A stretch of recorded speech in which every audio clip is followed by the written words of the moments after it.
غلط خیالات والوں کو تنبیہ فرمائی، جس نے جو کمایا اس کا اجر پائے گا، کسی دوسرے کا بوجھ نہیں اٹھائے گا۔ فرمایا وہی ہنساتا رلاتا ہے اور مارتا اور دوبارہ زندہ کرتا ہے، وہی جس نے قوم عاد، قوم ثمود اور قوم نوح کو ان کی برائیوں کی وجہ سے تباہ و برباد کیا۔ فرمایا حضور پرنور صلی اللہ تعالی وسلم رسولوں کے سلسلے کی آخری کڑی ہے اور قرآن آخری کتاب ہے جس میں سب کتابوں کی سب باتیں جمع کر دی گئی ہیں۔ قیامت آنے والی ہے، ان سے کوئی روک نہیں سکتا۔ تم لوگوں نے جو چلن اختیار کیا ہے چھوڑو اور اللہ کو سجدہ کرو اور صرف اسی کی بندگی اختیار کرو۔ السجدہ 12واں سجدہ تلاوت، قرآن مجید میں 14 سجدہ تلاوت ہے اور سورہ نجم کی آخری آیت نمبر 62 میں 12واں سجدہ تلاوت ہے، جس کی تلاوت کے بعد سجدہ کرنا واجب ہے۔ سورۃ القمر 27ویں پارے کے 8ویں رکوع میں سورہ قمر کی ابتدا ہے۔ سورہ قمر مکی صورت ہے۔ سورہ قمر اس آیت سیحرم الجمع کے علاوہ مکیہ ہے۔ تفسیر خادم، تفسیر جلالین، سورۃ قمر۔ سورہ قمر ترتیب تلاوت کے اعتبار سے قرآن مجید کی 54ویں صورت ہے اور ترتیب نزول کے اعتبار سے 37ویں صورت ہے اور 7ویں منزل ہے۔ اس صورت میں 3 رکوعات، 55 آیتیں، 342 کلمات اور 1423 حروف ہیں۔ اس صورت کی ابتدا اور انتہا 27ویں پارے میں ہے۔ قمر نام رکھنے کی وجہ، عربی میں چاند کو قمر کہتے ہیں۔ اس صورت کی پہلی آیت میں چاند کے پھٹ جانے کا بیان کیا گیا ہے، اس مناسبت سے اس کا نام سورہ قمر رکھا گیا۔ سورہ قمر کے فضائل، پہلا حضرت عبداللہ ابن عباس رضی اللہ تعالیٰ عنہما سے روایت ہے، حضور نبی کریم صلی اللہ تعالی وسلم نے ارشاد فرمایا، سورہ اقترب کی تلاوت کرنے والے کا چہرہ قیامت کے دن روشن ہوگا۔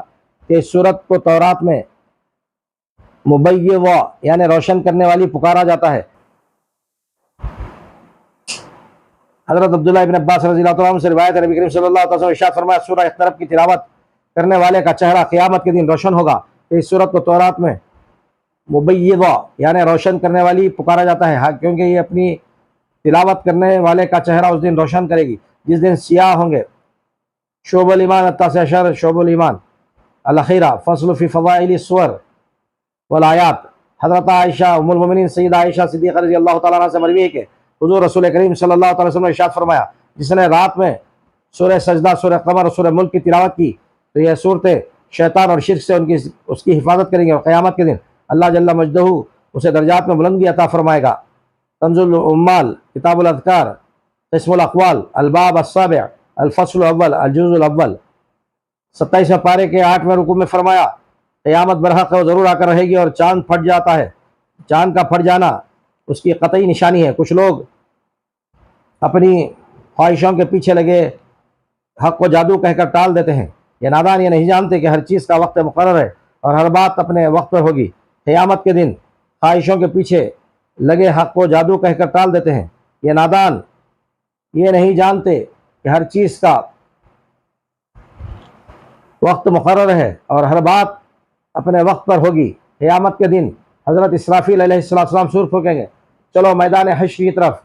سبھی مردے اپنی اپنی جگہ سے اٹھ کھڑے ہو جائیں گے اور پکارنے والے کی آواز پر دوڑیں گے اور کہتے جائیں گے، یہ دن بڑا کٹھن ہے۔ پھر قوم نوح اور عاد کی تباہی بیان کی ہے۔ فرمایا، قرآن سے نصیحت حاصل کرنا آسان ہے بشرطے کہ کوئی نصیحت ماننے کو تیار ہو۔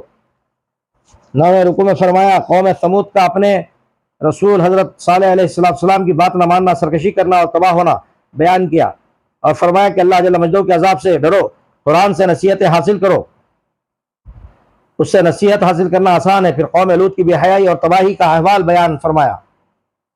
10ویں رکوع میں فرمایا، فرعون اور اس کے ساتھیوں نے سرکشی اختیار کی تو سب کو سمندر میں ڈبو کر تباہ فرما دیا۔ فرمایا کہ وہ لوگ جو ڈرانے والے ہیں، باغوں اور نہروں کے درمیان رہیں گے، جو مستقل جگہ ہوگی، وہ اپنے شہنشاہ کے قریب ہوں گے جو سب سے زیادہ قوت اور قدرت والا ہے۔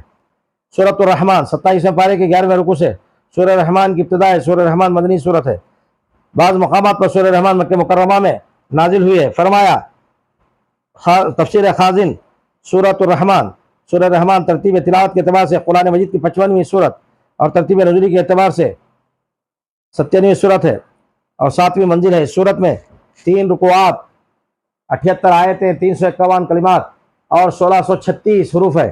اس صورت کی ابتدا اور انتہا 27ویں پارے میں رحمان نام رکھنے کی وجہ سورت کا نام سورہ رحمان اس لیے رکھا گیا ہے کہ ابتدا اللہ تبارک و تعالیٰ کے اسماء حسنہ میں سے ایک اسم الرحمان سے کی گئی ہے۔ سورہ رحمان کے فضائل حضرت علی المرتضیٰ کرم اللہ تعالیٰ جو رضی اللہ تعالیٰ سے روایت ہے کہ نبی کریم صلی اللہ علیہ وسلم نے ارشاد فرمایا ہر چیز کی ایک زینت ہے اور قرآن پاک کی زینت سورہ رحمان ہے۔ شعب الایمان التاسع عشرہ من شعب الایمان الاخیرہ فصل فی فضائل السور الآیات۔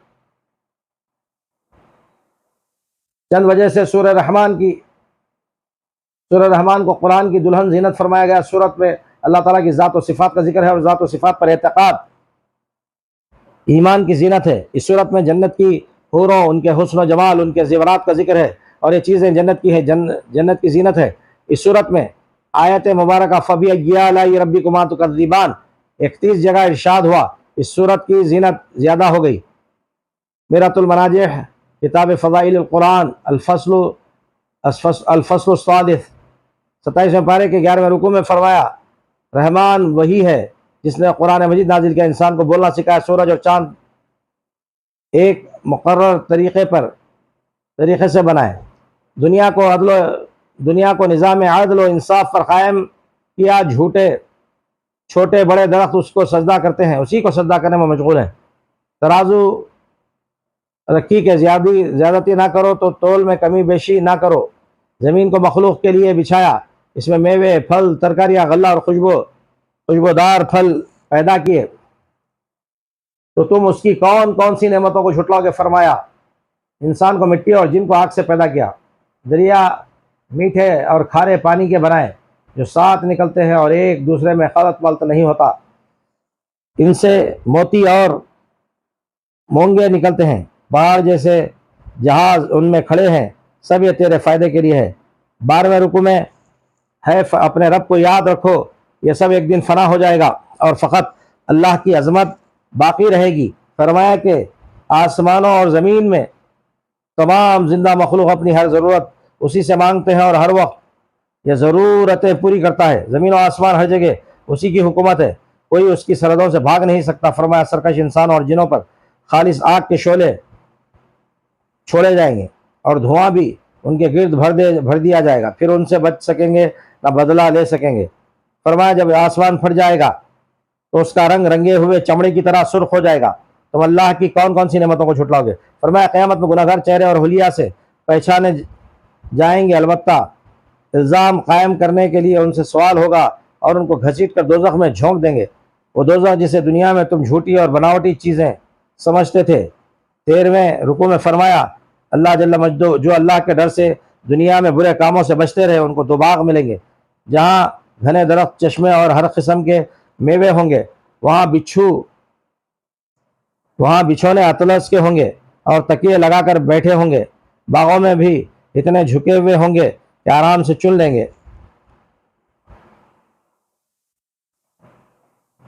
میوے ہوں گے، وہاں پاکیزہ جیون ساتھی ہوں گے، گویا لال و یاقوت مرجان ہوں گے۔ دنیا میں اخلاص عبادت کا بدلہ اس کے سوا کیا ہو سکتا ہے کہ آخرت میں مالا مال کیا جائے گا۔ پھر اور جنتوں کی نعمتوں کا تذکرہ کیا گیا۔ فرمایا کہ تم اپنے رب کی کون سی نعمت جھٹلاؤ گے؟ سنو تمہارا رب بڑی حکمت والا، بڑی برکت والا، بڑی عظمت والا، بڑی کبریائی والا ہے۔ سورۃ الواقعہ 27ویں پارے کے 14ویں رکوع میں سورہ واقعہ کی ابتدا ہے۔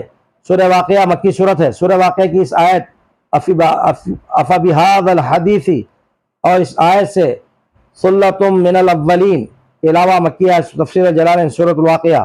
سورہ واقعہ ترتیب تلاوت کے اعتبار سے قرآن مجید کی 56ویں سورت اور ترتیب نزولی کے اعتبار سے 46ویں سورت ہے اور 7ویں منزل ہے۔ سورت میں 3 رکوعات اور 96 آیتیں، 378 کلمات، 1703 حروف ہیں۔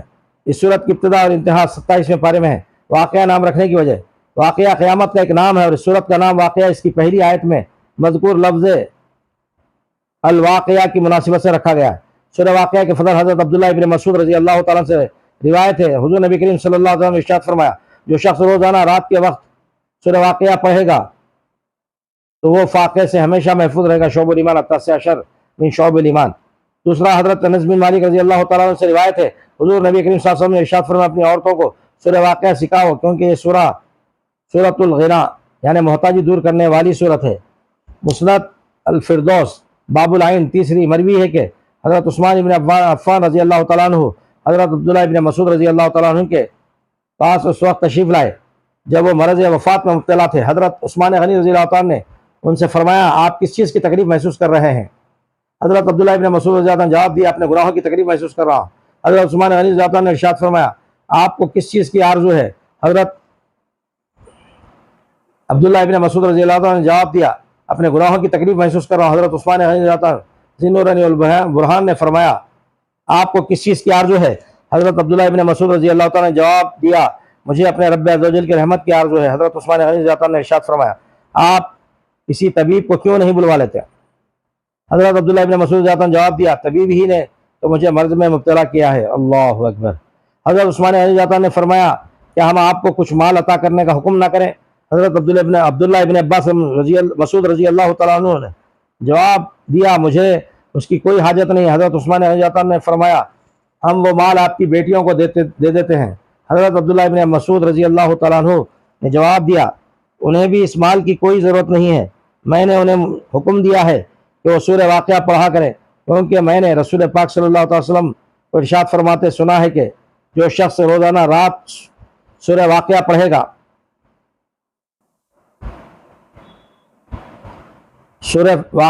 گا تو وہ فاقے سے انشاءاللہ رسول صلی اللہ تعالی علیہ وسلم محفوظ و مامون رہے گا۔ آئیے 15ویں رکوع میں فرمایا کہ جن کے اعمال بائیں ہاتھ میں ہوں گے یہ لوگ گناہ کرنے کی ضد کرتے تھے اور آخرت کے منکر سے دوزخ میں جہاں گرم ہوا بھاپ اور کھولتے ہوئے پانی میں جھلسے رہے ہوں گے، سیاہ دھواں ان کو ہر طرف سے ڈھانپ لے گا۔ پھر وہ منکروں اور ان پر عذاب بیان ہوا، فرمایا کہ تمہاری لہلاتی کھیتوں کو برباد کر کے تمہارے ہوش اڑا دیے تو کیا کر لو گے؟ تم جس سے پیاس بجھاتے ہو بادلوں سے وہ پانی کون برساتا ہے اور اسے کھارا کر دے تو میٹھا کون کر سکتا ہے؟ وہ کون ہے جو آگ جلانے والے درخت پیدا کرتا ہے؟ بلا شبہ اللہ ہی ہے۔ تو کیا ضروری نہیں کہ ان نعمتوں کے لیے اپنے رب کی پاکی بیان کرو؟ 16ویں رکوع میں فرمایا کہ اللہ تعالیٰ کی مقدس کتاب کو جو آخرت کا نظریہ بیان کر رہی ہے اس کا انکار کر کے بدنصیب نہ بنو۔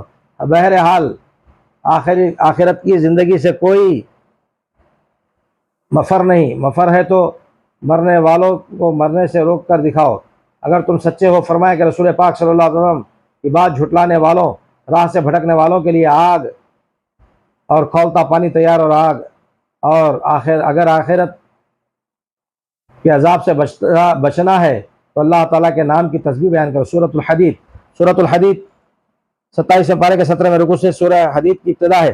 سورہ حدید مدنی سورت ہے۔ سورہ حدید کے مقام نزول کے بارے میں ایک قول یہ ہے کہ مکیہ اور ایک قول یہ ہے کہ مدنیہ ہے۔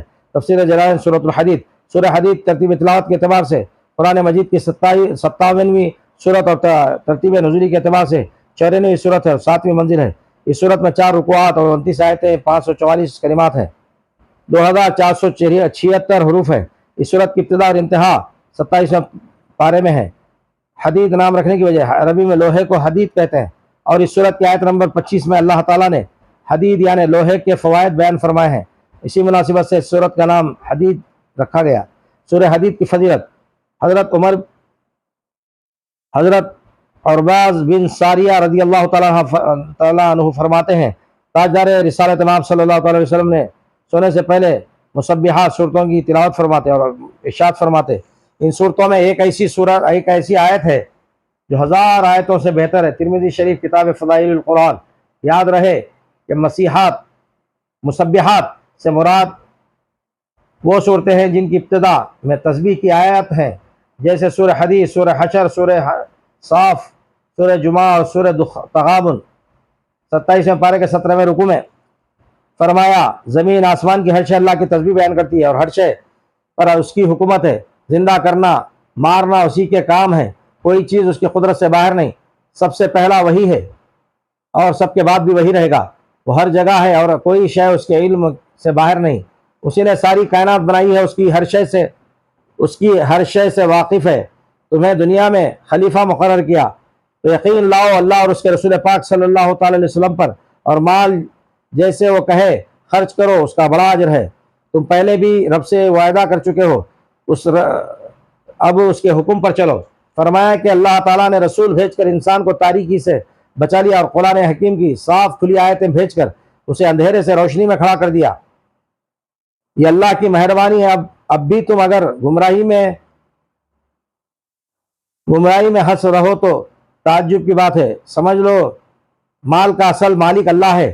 جس نے سخت ضرورت جنگ میں خرچ کیا اس کا ایمان کامل ہے۔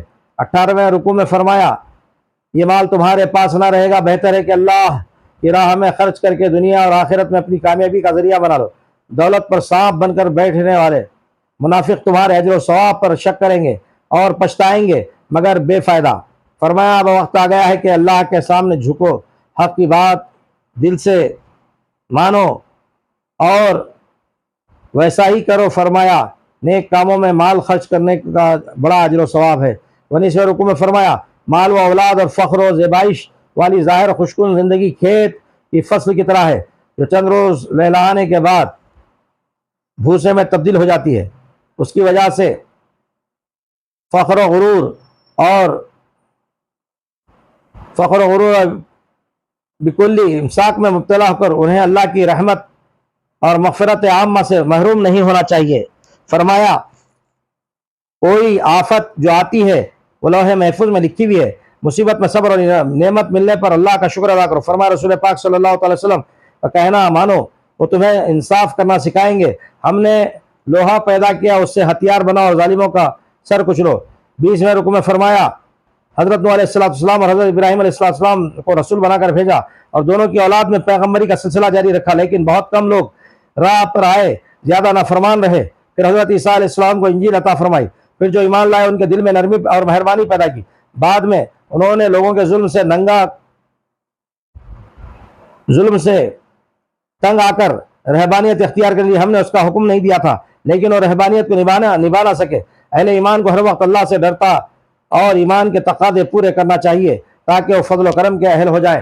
اللہ تعالیٰ ساری دنیا کے مسلمانوں کو قرآن پاک کی تلاوت، ترجمے کے ساتھ، تفسیر کے ساتھ، مولا ٹھہر کر ترتیل کے ساتھ پڑھنے کی توفیق عطا فرمائے۔ غزہ اور فلسطین کے مسلمانوں کی حفاظت سے فرمائے، ساری دنیا کے مسلمانوں کی حفاظت سے فرمائے۔ وما علینا الا البلاغ المبین، وآخر دعوانا الحمد للہ رب العالمین۔